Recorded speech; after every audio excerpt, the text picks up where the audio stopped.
బట్టతలతో బాధపడుతున్నారా? ఆధునితనమైన పద్ధతిలో hair transplantation చేయబడును. Face clinic, Hyderabad. నమస్కారం శశికాంత్ గారు. నమస్తే నాగరాజ్ గారు. సమస్య ఏదున్నా సరే లీగల్గా మీరు శశికాంత్ గారి దగ్గరికి వస్తే మాత్రం వెంటనే సొల్యూషన్ దొరుకుతుంది. అది మాత్రం 100% చెప్పగలుగుతాను. నేను రెగ్యులర్గా మేము చూస్తూ ఉంటాం కాబట్టి. సో కమింగ్ టు టాపిక్ అండి, చాలామంది ఇప్పుడున్న జనరేషన్లో అమ్మాయిలైనా సరే అబ్బాయిలైనా సరే మీరు చూసే కేసెస్ని బట్టి ఏ విధంగా ఉన్నారు అండ్ వాళ్ళ మానసికంగా రెగ్యులర్గా చూసేటువంటి లైఫ్లోనే మీకు క్లారిటీ ఉందని తెలుస్తూ ఉందా? ఎవరి చేతిలో ఎక్కువ మోసపోతూ ఉన్నారు? చాలా ఎక్సలెంట్ క్వశ్చన్ అడిగారు నాగరాజ్ గారు. మీరు ఇప్పుడు సమాజంలో నడిచేవి అవి. ఇంతకుముందు రిలేషన్షిప్స్, పెళ్ళిళ్ళు కానివ్వండి, లేకపోతే ప్రేమ కానివ్వండి, వన్ డే మ్యాచ్ లాగా లేకపోతే టెస్ట్ మ్యాచ్ లాగా ఉండేవి. ఇప్పుడు IPL 2020 లాగా అయిపోయింది. ఎందుకంటే ప్రేమలో పడుతున్నారు, ఏదో కాంట్రాక్ట్ లవ్ లాగా ఉంటున్నారు, నెల రోజులు 2 నెలలు, మళ్ళీ తర్వాత ఇంకా చాలా అని చెప్పి బ్రేకప్ అవుతున్నారు. చాలా అంటే చాలా పర్వర్ట్నెస్ వచ్చేసింది ఓకే యూత్లో. ఓకే, ఎందుకంటే కమిట్మెంట్ అన్నది ఎవరిలో కనిపించట్లేదు. అది ప్రేమలో కానివ్వండి, పెళ్ళిళ్ళు పెద్ద డిఫరెన్స్ లేదు. ఇప్పుడు ప్రేమకి పెళ్ళికి పెద్ద డిఫరెన్స్ లేదు. పెద్దవాళ్ళకి రెస్పెక్ట్ ఇస్తాం ఎప్పుడో మానేశారు 90% ఆఫ్ ద యూత్. వాళ్ళు చెప్పిన పెళ్ళిళ్ళు చేసుకున్నా, లేకపోతే వీళ్ళకి నచ్చిన పెళ్ళిళ్ళు చేసుకున్నా, వాళ్ళ డెసిషన్స్ వాళ్ళవి. ఓకే, ఇప్పుడు మనం ఇలా తీసుకుంటే ఒక చిన్న ఉదాహరణ, ఇప్పుడు ఒక ఎగ్జాంపుల్, బెంగళూరులో KP అగ్రహారంలో ఒక ఇన్సిడెంట్ జరిగింది. అది మాట్లాడుకుంటే కరెక్ట్గా యాప్ట్గా మనం కనెక్ట్ అవుతాం మీరు తీసిన టాపిక్కి. ఓకే, అందులో అక్కడ బెంగళూరులో అబ్బాయి పేరు మనోజ్ అనే వ్యక్తి అప్పుడే డిగ్రీ పాస్ అయ్యి ఏదో మెడికల్ డిస్ట్రిబ్యూటర్షిప్లోనో ఎక్కడో జాబ్ వస్తే జాయిన్ అయ్యాడు. ఓకే, ఫస్ట్ జాబ్ లాగా జాయిన్ అయ్యాడు. ఆ డిస్ట్రిబ్యూటర్ పక్కన ఇంకో డిస్ట్రిబ్యూటర్ దగ్గర శాలిని అనే ఒక అమ్మాయి కూడా అలాగే జాయిన్ అయింది.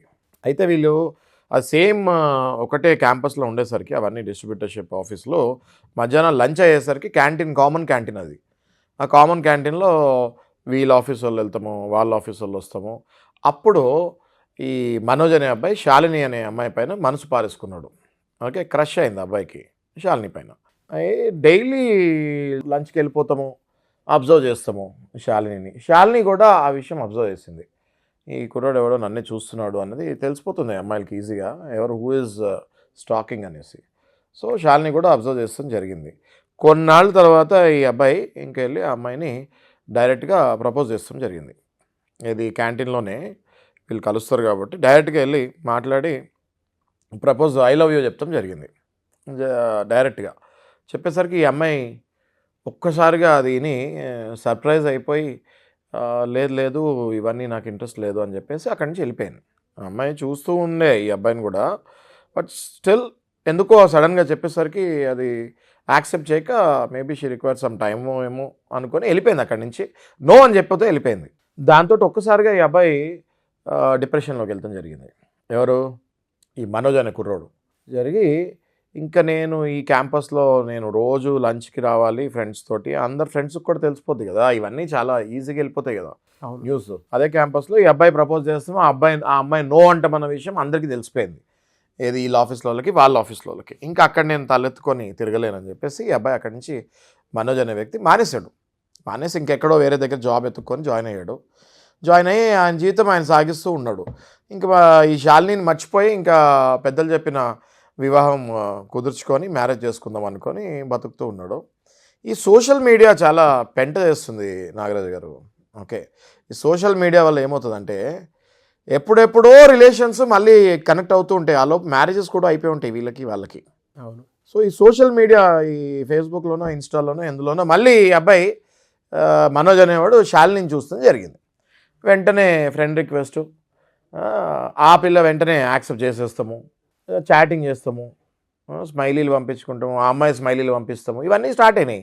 అయితే ఈడేమనుకున్నాడంటే మనోజు, అరే మరి నేను లాస్ట్ టైం ప్రపోజ్ చేస్తాను, ఈ అమ్మాయి నో అంది, ఇప్పుడేమో మళ్ళీ ప్రతి యాక్సెప్ట్ చేస్తుంది, ఫ్రెండ్ రిక్వెస్ట్ మళ్ళీ రిప్లైలు పెడుతుంది, ఇవన్నీ రెస్పాన్స్ బాగానే ఇస్తుంది కదా అని ఫోన్ నెంబర్ తీసుకొని ఫోన్లో మాట్లాడటం జరిగింది. ఈ అమ్మాయి బాగానే మాట్లాడుతుంది, ఎప్పుడు ఫోన్ చేసినా ఎత్తుతుంది, వాట్సాప్ మెసేజ్కి ఎప్పుడు చూసినా రిప్లై పెడుతుంది. స్లోగా వాళ్ళిద్దరి మధ్యలో ప్రేమ మళ్ళీ కుదిరింది. అయితే ఈ అబ్బాయి డైరెక్ట్గా అమ్మాయిని మనం మూవీకి వెళ్దాం వస్తావా అని అడిగాడు. దానికి కూడా వస్తా అనింది. అనేసరికి ఇంకా ఎవరైనా ఏ అబ్బాయి అయినా ఇంకా అక్కడ అన్నీ యాక్సెప్ట్ చేసినప్పుడు మరి ఆ అమ్మాయికి కూడా ఈ అబ్బాయి మీద ఇంట్రెస్ట్ ఉంది అన్నది నమ్ముతారు కదా. నమ్మి ఆ అబ్బాయి ఆ అమ్మాయిని మళ్ళీ ప్రపోజ్ చేస్తాం జరిగింది. ఈసారి శాలిని ఓకే అనింది, నాకు కూడా అంగీకారమే అని ఓకే అని చెప్పింది. ప్రపోజల్ని యాక్సెప్ట్ చేసింది. లాస్ట్ టైం ప్రపోజల్ని డినై చేసింది, ఈసారి ప్రపోజల్ని యాక్సెప్ట్ చేసింది. అలా ఓకే రైట్ ఇంకా ఒప్పుకున్నారు కదా అనేసి మనోజ్ కూడా పెళ్ళి చేసుకోవాలి ఇంకా అనేది వాళ్ళ ఇంట్లో చెప్దాము పెద్దలకి అని చెప్పుకుంటున్నారు. హ్యాపీగా నడుస్తుంది. ఈ శాలినికి సడన్గా వాళ్ళ ఇంట్లో వాళ్ళు మనోజ్ కంటే మంచి సంబంధం చూస్తాం జరిగింది. ఆ సంబంధం చూసేసరికి శాలినికి మనోజ్ పైన ప్రేమ తగ్గి ఈ కొత్త సంబంధం ఆ అబ్బాయి మీద ప్రేమ వ్యామోహం మళ్ళీ పెరిగి ఆ అబ్బాయితోటి కనెక్ట్ అయిపోయి ఈ మనోజ్ని అశ్రద్ధ చేసి పక్కకు పెట్టేసి, అంతేకాకుండా ఆ అబ్బాయితోటి ఎంగేజ్మెంట్ కూడా ఫిక్స్ అయిపోయింది. ఎవరికి? శాలిని. ఈ విషయం శాలినికి మనోజ్కి కామన్ ఫ్రెండ్స్ ద్వారా మనోజ్ చెవున పడింది. పడగానే మనోజ్ వెంటనే మళ్ళీ శాలినికి ఫోన్ చేసి what non sense is this అని చెప్పేసి గట్టిగా అరుస్తుంది జరిగింది. శాలిని మనోజ్ని కూల్ చేసి మా ఇంట్లో వాళ్ళు ఒప్పుకోవట్లేదు, దయచేసి అర్థం చేసుకో అని చెప్పి అబద్ధాలు చెప్పి కన్విన్స్ చేయాలని ట్రై చేసింది. కానీ మనోజ్ అంతటితోటి ఊరుకోకుండా కంటిన్యూగా ఫోన్లు చేస్తూనే ఉన్నాడు. ఎలా పెళ్ళి అవుద్దో నేను చూస్తాను అది ఇది అని బెదిరింపులు కూడా చేస్తాం జరిగింది. దాంతో శాలినికి భయం స్టార్ట్ అయింది. అమ్మో ఈ ఎంగేజ్మెంట్ టైంకో పెళ్లి టైంకో వచ్చి రచ్చ చేస్తాడేమో, చేస్తే చాలా గొడవ అయిపోతుంది, ఇది ఏమున్నా సెటిల్ చేసుకోవాలి నేను మనోజ్ తోటి అని అనుకొని ఎంగేజ్మెంట్కి ఇంకా దగ్గరికి వెళ్తూ ఉండగా ఒకరోజు వాళ్ళ ఇంట్లో వాళ్ళు పత్రికలు లేకపోతే పిలుపులకి వేరే ఊరికి వెళ్ళినప్పుడు ఈ శాలిని మనోజ్కి ఫోన్ చేసి ఇంట్లో ఎవరు లేరు, నువ్వు ఒకసారి రా, నీతో మాట్లాడాలని చెప్పేసరికి ఈ మనోజ్ మళ్ళీ పాజిటివ్ వైబ్రేషన్స్ వచ్చి వెంటనే హాఫ్ అన్ అవర్లో వాళ్ళ ఇంటికి వెళ్ళిపోవడం జరిగింది. ఇంటికి వెళ్ళిన తర్వాత శాలిని ఆ మనోజ్కి కూర్చోబెట్టి, మనోజ్ ఏమని వెళ్ళాడు, సరే మళ్ళీ కాంప్రమైజ్ అయినట్టుంది నాతో పెళ్లి చేసుకుంటుందేమో అని చెప్పి మనోజ్ ఆ ఇంటెన్షన్తో వెళ్ళాడు వాళ్ళ ఇంటికి. వాళ్ళ ఇంట్లో ఎవరు లేరు కూడా, ఎవరు లేని టైంలో కూడా పిలిచింది అంటే మరి పాజిటివ్గానే అనుకుని వెళ్తాడు కదా. అక్కడ కూర్చోబెట్టి ఈమె ఏం చెప్పిందంటే, నాకు కూడా ఇష్టం లేదు, మా ఇంట్లో వాళ్ళు సంబంధం చూశారు, అది నాకు నచ్చింది, నేను అదే చేసుకుంటాను, ఇంకా దయచేసి నా వెనకాల పడకు అని స్ట్రైట్గా ముఖం మీద చెప్తాం జరిగింది మనోజ్కి. అది విన్న మనోజ్ అక్కడికక్కడ మనస్తాపానికి గురై ఒక సైకోలాగా మారిపోయి వెంటనే ఆ పిల్లని అత్యాచారం చేస్తాం జరిగింది, రేప్ చేస్తాం జరిగింది. రేప్ చేసిన తర్వాత ఆ అమ్మాయి పైన కూర్చొని గొంతు నొక్కేసి చంపేస్తాం జరిగింది. స్ట్రాంగులేషన్ టిల్ డెత్ చేస్తాం జరిగింది. చంపేశాడు. చంపేసి ఇంక అక్కడి నుంచి పారిపోయాడు. పారిపోయేటప్పుడు తలుపులు దగ్గరికి వేసి వెళ్ళిపోయాడు. బయట నుంచి గడేయకుండా, లోపల ఇంక ఈమె వేసుకుంటానికి ఈమె చనిపోయి ఉంది కదా, బయట నుంచి గడేయకుండా తలుపుల దగ్గరికి లాగేసి అక్కడి నుంచి వెళ్ళిపోతాం జరిగింది. ఆ తర్వాత శాలిని ఇంట్లో వాళ్ళు ఫోన్ చేస్తున్నారు, శాలిని ఫోన్ ఎత్తట్లేదు ఏంటి అని చెప్పేసి వాళ్ళ ఇంట్లో వాళ్ళు ఏం చేస్తారంటే పక్కన ఇంట్లో వాళ్ళకి ఫోన్ చేసి, ఒకసారి శాలిని ఫోన్ ఎత్తట్లేదు, మాకు భయంగా ఉంది, ఒకసారి వెళ్ళి చూడండి అంటే, అప్పుడు పక్కింటి స్నేహితురాలు, శాలిని స్నేహితురాలు వెళ్ళి డోర్ తీస్తే ఆ బెడ్రూమ్లో శాలిని మృతదేహంలాగా కనిపించింది. షాక్ తిన్న స్నేహితురాలు వెంటనే వాళ్ళ అమ్మా నాన్నకి ఇన్ఫామ్ చేసి అక్కడ దగ్గరలో ఉన్న పోలీస్ స్టేషన్ కూడా చెప్తాం జరిగింది. వాళ్ళ అమ్మా నాన్న కంటే ముందే పోలీసు వాళ్ళు వస్తాం జరిగింది.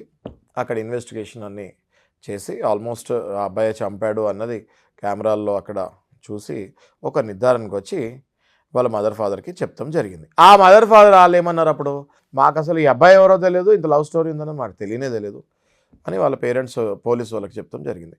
పోలీసు వాళ్ళు యథావిధిగా ఇన్వెస్టిగేషన్ చేసుకుంటూ ఆ అబ్బాయిని పట్టుకోవాలని చూస్తుంటే ఆ అబ్బాయి అబ్స్కాండింగ్లోకి వెళ్ళిపోయాడు, అండర్ గ్రౌండ్కి వెళ్ళిపోయాడు, ఒక ప్రాణ స్నేహితుడి ఇంట్లో దాక్కున్నాడు. అయినా కూడా పోలీసులు ఎట్టకేలకు సాధించి ఆ అబ్బాయిని అరెస్ట్ చేస్తాం జరిగింది. అరెస్ట్ చేసి ఆయనను జైల్లోకి పంపిస్తాం జరిగింది. ఇది స్టోరీ నాగరాజు గారు. ఇందులో మీరు చెప్పిన దాంట్లో నాకు చాలా విషయాలు అర్థమయ్యాయి. ప్రస్తుతం జనరేషన్లో స్కూల్ కానీ కాలేజెస్లో కానీ ఒక రకమైనటువంటి రిలేషన్షిప్లో ఉండి మెయింటైన్ చేస్తూ ఉంటారు.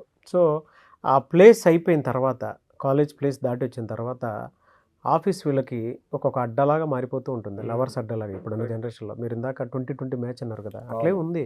కలుస్తారు, కొద్ది రోజులు బాగానే ఉంటారు, పక్కకు ఆఫీస్కి వెళ్ళిపోతారు. వెళ్ళిపోయిన తర్వాత ఇంకా వాళ్ళు ఎలా ఉన్నారు, వీళ్ళు ఎలా ఉన్నారు అనేటువంటి యోగక్షేమాలు తెలియకుండానే తెలుసుకుంటూ ఉంటారు. వాళ్ళు మీరు చెప్పినట్లు social media playing a key role చాలా అటువంటి విషయాల్లో. మళ్ళీ కనెక్ట్ అవ్వటము, కనెక్ట్ అయిన తర్వాత శుభ్రంగా ఉంటున్నారా అంటే అది లేదు. Emotional needs, physical needs, financial needs, పుష్కలంగా ఎంత కావాలో అంత ఈ ఇచ్చేస్తారు. సోషల్ మీడియాలో నాగరాజు గారు మీరు కరెక్ట్ పాయింట్ తీశారు. నాగరాజు గారు, సోషల్ మీడియాలో ఏమవుతుందంటే పెళ్ళిళ్ళు అయిపోయి పిల్లలు ఉండి తర్వాత కూడా వీళ్ళు ఫ్రెండ్స్ని కలుస్తున్నారు. ఇప్పుడు నేను చెప్తాను మీకు ఉదాహరణకి, నా దగ్గరికి ఒక కేసు వచ్చింది. నార్త్ ఇండియా నుంచి వాళ్ళు ఇక్కడికి వచ్చి ఇక్కడ అబ్బాయిని పెళ్లి చేసుకొని ఇక్కడ ఉంటుంది ఆ అమ్మాయి. ఈ అమ్మాయికి పెళ్ళి అయిపోయింది, పిల్లలు ఉన్నారు. మీరు చెప్తే వినరు, ఏజ్ కూడా 45+ ఉంటుంది ఆమె. అమ్మాయి కూడా కాదు, ఆమె 45 years ప్లస్ ఉంటుంది ఆమె. పెద్ద పిల్లలు ఉన్నారు. ఫేస్బుక్లోనో ఇన్స్టాలోనో ఆ చిన్నప్పుడు క్లాస్మేట్ని కలిసిందంట, 5th class క్లాస్మేట్ని. ఓకే, వాళ్ళ ప్రేమాయణం స్టార్ట్ అయిపోయింది. వాళ్ళ హస్బెండ్ వచ్చి మా దగ్గర కూర్చొని ఏడుపు ఒకటే తక్కువ. ఇదేంటండి ఇప్పుడు పిల్లలు ఆల్మోస్ట్ ఇంజనీరింగ్ పెళ్ళి టైంకి వెళ్తుంటే 45 years ప్లస్ ఆ మహిళ సోషల్ మీడియాలో కనెక్ట్ అయ్యి 5th classలో ఉన్న క్లాస్మేట్ని కనెక్ట్ అయ్యి ప్రేమాయణం స్టార్ట్ అయ్యి ఫ్యామిలీని వదులుకుంటానికి రెడీ అయిందంటే సమాజం ఎటువైపు పరిగెడుతుంది అన్నది అలార్మింగ్ సిచ్యువేషన్లో ఉన్నదన్నది మనం అందరం అర్థం చేసుకొని, ఇంతకుముందు 15 ఏళ్ళు 20 ఏళ్ళు కుర్రోళ్ళని కంట్రోల్ చేసేటోళ్ళు ఇప్పుడు 50 ఏళ్ళు 45 ఏళ్ళు కూడా ప్రేమాయణాల్లో పడుతుంటే సోషల్ మీడియా త్రూ కనెక్ట్ అయ్యి వాళ్ళని ఎవరు కంట్రోల్ చేస్తారు? వాళ్ళని వాళ్ళ పిల్లలు కంట్రోల్ చేసే పరిస్థితికి వెళ్ళిపోతున్నారు. వాళ్ళ దగ్గరికి మళ్ళీ ఇంకో కేసు కూడా వచ్చింది. 25 ఏళ్ళ అమ్మాయి వాళ్ళ ఫాదర్ 25 ఏళ్ళ అమ్మాయిల చుట్టూ తిరుగుతున్నాడు బయట. ఎక్కడికి వెళ్తుంది సమాజం అన్నది మనం ఆలోచించుకొని, మరి ఇవన్నిటికీ రావాలి, ఇవన్నిటి నుంచి బయటకు రావాలి అంటే ఏదో ఒక రివల్యూషన్ రావాలి మళ్ళీ. Until or unless some revolution ఏదైనా స్పిరిచువల్గా కానీ లీగల్గా కూడా కొంత ప్రతి దాంట్లోనూ ఇలాంటి బేరియర్స్ చాలా కరెక్ట్ అన్నారు నాగరాజు. లీగల్గా ఈ పిల్లలకు కూడా, ఇంట్లో ఉన్న పిల్లలకు కూడా ఫాదర్ మీద ఎలా యాక్షన్ తీసుకోవాలో తెలియక స్ట్రగుల్ అండ్ సఫర్ అవుతున్నారు. అది అవసరం లేదు. నేను మా దగ్గరికి వచ్చిన కేసెస్కి, ఇట్లాంటి కేసెస్కి బ్రహ్మాండమైన ఉపాయాలు చెప్తున్నాము. వాళ్ళని కీళ్ళిరిచి వాత పెట్టినట్టు చేస్తున్నాము. పెళ్ళిళ్ళు చేయాల్సిన వయసులో పిల్లలకి వీళ్ళే రొమాన్స్లలో పడితే ఆ సమాజం ఎట్టుపోతుంది. మీరు ఇందాక చెప్పిన బెంగళూరు స్టోరీలో కూడా నాకు అనిపించిన విషయాలు చాలా ఉన్నాయండి. ఎలా ఉందనంటే ఎవరిది తప్పు అనేటువంటి దానికి నేను ఆడియన్స్కే వదిలేస్తున్నాను, మీకు కింద కామెంట్ బాక్స్లో పోస్ట్ చేయండి. కరెక్ట్. బట్ దీని మీద మేము ఒక అనాలిసిస్ వీడియో అయితే చేస్తాము, అంటే దాన్ని ఎలా హ్యాండిల్ చేయాలనేది. ఇలాంటి సిచ్యువేషన్ ప్రతి ఒక్కరిలోనూ ఉంటుంది. ఎలా హ్యాండిల్ చేయాలి అనేది పార్ట్ 2 కావాలంటే మీకు కింద కామెంట్ బాక్స్లో మీరు పోస్ట్ చేయండి. అండ్ మీ అనాలిసిస్ కూడా చెప్పండి. ఎవరిది తప్పు, అమ్మాయి తప్పు అనాలా, అబ్బాయి తప్పు అనాలా, ఎవరిది తప్పు కింద కామెంట్ బాక్స్లో మాత్రం పోస్ట్ చేయండి. డెఫినెట్గా ఒక వీడియో చేద్దాం సార్. నా అనాలిసిస్ కూడా చెప్తాను అందులో. ఎనీవేస్ థ్యాంక్ యూ అండి, thank you so much Shashikant గారు. అయితే చాలామంది మీ దగ్గర అపాయింట్మెంట్ తీసుకుందాం అనుకున్నటువంటి వాళ్ళు ఉంటారు, అంటే పర్సనల్ కౌన్సిలింగ్, అది లీగల్గాను ఎక్స్ట్రా మ్యారిటల్ అఫైర్లో ఉండేటువంటి వాళ్ళు, కొంచెం వదిలించుకొని కొంచెం ఫ్రీ అవుదాం అనుకున్నటువంటి వాళ్ళు ఉన్నారు. పర్సనల్ కౌన్సిలింగ్ కావాలి అనుకున్నటువంటి వాళ్ళు చాలామంది ఉన్నారు. మిమ్మల్ని అప్రోచ్ అవ్వాలంటే ప్రాసెస్ ఏంటి? కరెక్ట్ పాయింట్ తీశారు. వస్తున్నారు చాలామంది నాగరాజ్ గారు. మన వీడియోస్ చూసి చాలా అద్భుతమైన రెస్పాన్స్ వస్తుంది. చాలామంది ఫోన్లు చేస్తున్నారు, వస్తున్నారు. ఈ ఎక్స్ట్రా మ్యారిటల్ అఫైర్లో ఉండి వైఫ్ హస్బెండ్ని వదిలేసి వెళ్ళిపోయినా, లేకపోతే హస్బెండ్ వైఫ్ని వదిలేసి వెళ్ళిపోయిన తర్వాత వీళ్ళు రియలైజ్ అయ్యి అది నా ఫ్యామిలీ, ఇది నా ఫ్యామిలీ కాదు అని చాలామంది సఫర్ అవుతున్నారు. అట్లాంటి వాళ్ళకి సరైన ఉపాయాలు మనకి చాలా లీగల్లో స్ట్రాటజీ ఉంది. దాని ప్రకారం వెళ్తే ఖచ్చితంగా మళ్ళీ మీ ఫ్యామిలీని రీయూనియన్ అయ్యి మీరు హ్యాపీగా ఉండొచ్చు. స్క్రీన్ పైన కనపడే నెంబర్ పైన definitely they can approach us. We will definitely give them proper solution. Very good sir. Anyways thank you so much Shashikant గారు. Thank you. చూసారు కదండి వీడియో. ఈ వీడియోపై మీ అభిప్రాయాన్ని కామెంట్ బాక్స్లో పోస్ట్ చేయండి. ముఖ్యంగా మీరు కనుక శశికాంత్ గారిది లీగల్ అడ్వైజ్కి సంబంధించినటువంటి అపాయింట్మెంట్ తీసుకోవాలి అనుకుంటే స్క్రీన్ మీద మీకు కాంటాక్ట్ నెంబర్ కనిపిస్తుంది, దాన్ని మీరు కాల్ ఆర్ మెసేజ్ వాట్సాప్ చేసి వెంటనే ఎన్రోల్ చేసుకోండి. లేదు మా షోలో పార్టిసిపేట్ చేయాలి అనుకుంటే కూడా మీరు స్క్రీన్ మీద కనిపిస్తున్న నెంబర్కి సంప్రదించి మీరు మా షోలోకైనా సరే రావచ్చు. అంటే మీకుండేటువంటి బాధలు ఏవైతే ఉంటాయో మీరు చెప్పుకుని దాని నుంచి బయటపడాలి అనుకున్నటువంటి ఎవరైనా సరే ఆ విధంగా అప్రోచ్ అయినా సరే డెఫినెట్గా మేము కన్సిడర్ చేస్తాము. ఆ విధంగానే సరే మీరు రావచ్చు. అండ్ ఈ వీడియో లైక్ చేయండి, షేర్ మాత్రం తప్పకుండా చేయండి. ఇలాంటి మరిన్ని వీడియోస్ కోసం మా ఛానల్ ఫాలో అవ్వండి. Thank you. సుమన్ టీవీలో మీ పర్సనల్ అండ్ బిజినెస్ ప్రమోషన్స్ కోసం కింది నెంబర్కి కాంటాక్ట్ చేయండి.